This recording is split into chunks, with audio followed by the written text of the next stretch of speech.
আসসালামু আলাইকুম।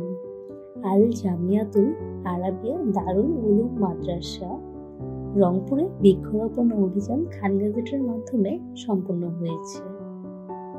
পরিবেশ রক্ষায় সচেতনতা তৈরি ও শিক্ষার্থীদের সম্পৃক্ত করতে এই কর্মসূচির আয়োজন করা হয়েছে।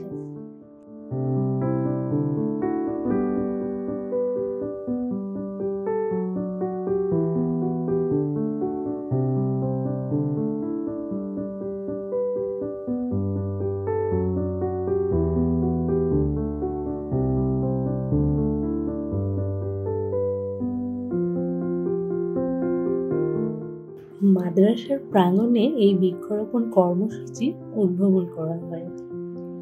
এই সময় শিক্ষক, শিক্ষার্থী সহ স্থানীয়রাও উপস্থিত ছিলেন। মাদ্রাসার মাঠে ফলদ ও বনজ বিভিন্ন প্রজাতির গাছের চারা রোপণ করা হয়।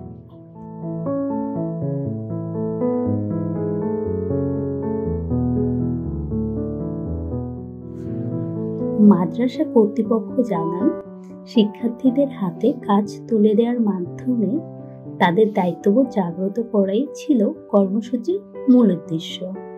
তারা আশা প্রকাশ করেন, এসব গাছ বড় হয়ে একদিকে পরিবেশকে সবুজ করবে, অন্যদিকে আগামী প্রজন্মের জন্য হবে সম্পদ।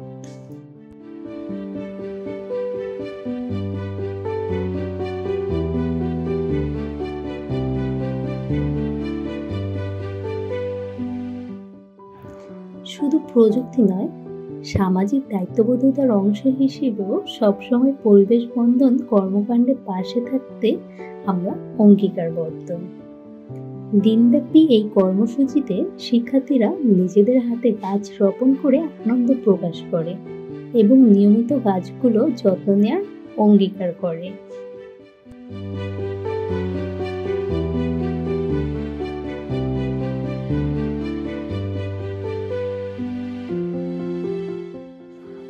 সবুজ পৃথিবী গড়ার এই প্রয়াস কেবল একটি কর্মসূচি নয়, বরং পরিবেশ রক্ষায় সবার জন্য এক অনুপ্রেরণার দৃষ্টান্ত। খান গ্যাজেটের এই উদ্যোগ শুধু ক্ষুদ্র পদক্ষেপ হলেও ভবিষ্যৎ প্রজন্মের জন্য এটি হয়ে উঠবে এক মহৎ ও স্থায়ী উদাহরণ।